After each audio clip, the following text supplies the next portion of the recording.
Good morning, John. It is Saturday, April 21st. Coincidentally, the due date for my final deliverable. No, actually, no, that's not a coincidence. It's a deliverable for your course. You gave it to me. And it's not a particularly specific assignment either. The only instructions I could find, and I quote them in their entirety here, reflections are due April 21st. Emphasize the lesson that you learned during the project. Then when somebody asked if you wanted something more specific, you said, and again I quote, no. Okay, you're a little more specific than that, but you get the point. Anyway, reading over these instructions, I noticed an interesting, let's say, omission. You never said that the assignment had to be written. So, no, you're not getting a written reflection, John. You're getting a video blog. But Josh, I hear the naysayers responding. Shouldn't your last ever undergraduate deliverable be a little more formal than this? To which I respond, yeah, that's fair. So give me 1 second.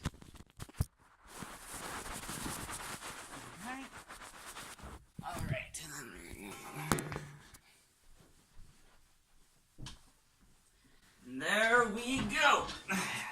Hello everyone, this is Being a KI, and on today's episode we're going to talk about how to do a thesis that isn't actually a thesis.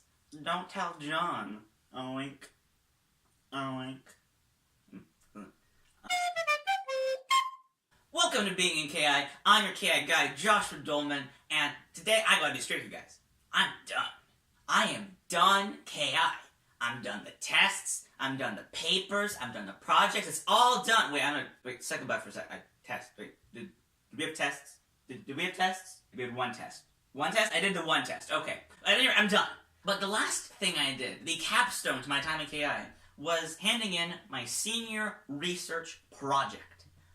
Except I didn't do a senior research project, at least not in the thesis sense. Instead, I did a design project. I planned, facilitated, and then evaluated a series of high school enrichment workshops. Still a lot of work, still a lot of writing, not technically a thesis. So today, I'm passing along everything I've learned so that others in the future can do a senior design project of their own. I've conveniently divided my list into a series of do's and don'ts in a segment that I like to call Do Not Don't Not, Don't Do. Let's get started. Do. Take advantage of your working group. So when I took the course, I was placed in a group of students called my working group. You're probably going to end up in one of these anyway, but in case you're not, get yourself into one of these working groups, because let me tell you, my working group might have been the best thing that happened to me in the course, or even that whole year. For one, they kept me accountable. Because we had to share our goals and progress regularly, I actually had to make goals and progress regularly. Because it turns out procrastinating is a lot harder when there are stakes involved. And what stakes could be better than risking social embarrassment? Second, they provided emotional support. Inevitably, a big independent project like this is going to force you to work on your own a lot of the time. Having a group of people to talk to about that work makes the whole process so much less isolating. You might even be able to make some inside jokes, go out for pizza, start your meetings with a group hug, or maybe that was just us. Don't do. Compare your work to other people's projects. Whether you're doing research or design, no two projects are going to look the same, and that's especially true if you try to compare the two types. You're going to be doing different kinds of work for your background research, for your proposal, for your conference materials, and really for everything else in between. So don't judge your work based on what other people are doing. Your processes and your workloads are going to vary, because your products are going to vary. This is especially tricky for people doing design work, because the norm in the course is to do a thesis. But do not, I repeat, do not let that make you think that you are doing the course wrong, or that you're not doing a real thesis. Which, I mean, you're not, but that's exactly the point. Whatever you do is going to be meaningful for you and your project stakeholders. Don't sell yourself short because you're not doing a lit review. Don't not do. Talk to everyone about your project, because you never know where a valuable connection might come from. In my own experience, talking to my friends and family about my project led to me discovering new resources, new connections, and sometimes even people offering to volunteer with me. The more people you tell about your project, the more likely it is that one of them could offer something valuable. At the same time, don't feel like you need to act on every single piece of advice that you're given and every connection that you're offered. Frankly, you're not going to have enough time to use all of them. When something doesn't seem totally relevant, just take note of it for later. Maybe it'll come in handy, maybe not. Either way is fine. Do not, don't not think of your project as a thesis. Like I mentioned earlier, doing the KI Senior project as a thesis is the norm. So do not assume as I did from time to time, that your work on the design project will look like the examples for thesis projects. They're not the same.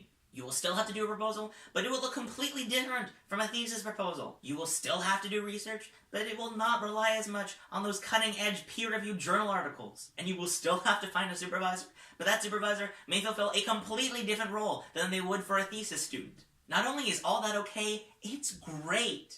If you wanted to do a thesis, you'd be doing a thesis, but you're doing a design project, so embrace it. Do not do. Find a supervisor that suits you. Just like for a thesis, your design project supervisor is going to play a big role in how you carry out your project. So it's important you find someone that's not only knowledgeable in the field of your design problem, but also someone that's a good fit for the way that you get things done. Let me explain a bit by talking about my supervisor, Paul. Paul has a background in design and experience running high school enrichment, both of which made him a good fit for my project. However, I also know that Paul will be a hands-off kind of supervisor, letting me steer the direction of the project, which was a good fit for the way that I get things done. Plus, he's a funny guy. Remember, this is going to be your supervisor for the next 8 months. Try to pick someone that you'll at least get along with. Finally, don't let this project consume your life. Remember, this is just 1 credit out of 5 that you could take in your senior year. Even if you think it's the most important course, it should not be the only focus in your life. If anything, that honor should go to your wellness. Eat well and regularly. Sleep well and regularly. Develop and maintain strategies for coping with negative emotions productively. And go outside every day, even if you don't have class. Good physical and mental health will make everything in your life easier, your final project included. Even so, sometimes things will go south. You'll get sick. Your mental well-being will deteriorate. Friends and family and relationships and coursework and goodness knows what else will get in the way. I definitely had days where my daily check-in was that I did nothing yesterday and that I wouldn't do anything today. Did it suck to fall short of my goals? Absolutely it did. But remember, these goals exist to keep you on track. If the situation changes, it's okay to step away and do what's best for you. And those are my do's and don'ts for doing a senior design project. Oh, wait, sorry. And those were my don't do's for doing the senior design project. Do's and don'ts. With that, I wish you all the best on doing your senior design projects. You guys are going to do amazing work. Remember that.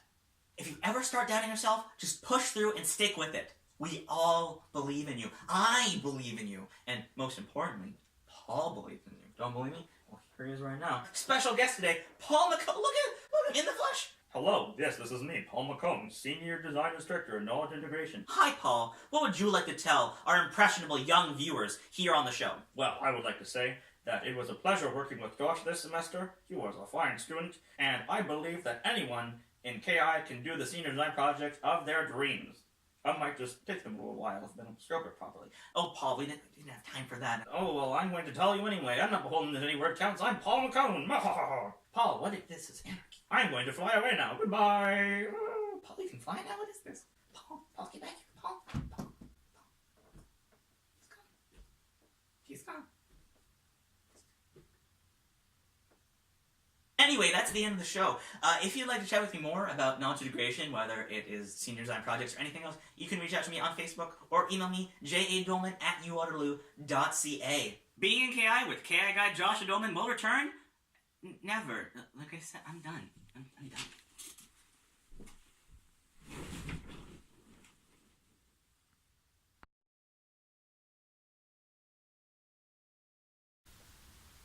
Yes, I believe in you. I, Paul McComb, believe in you. You can do it. My stomach is growling because I am hungry. Hungry for Venetian taco. I'm going to go get some now. Nom nom.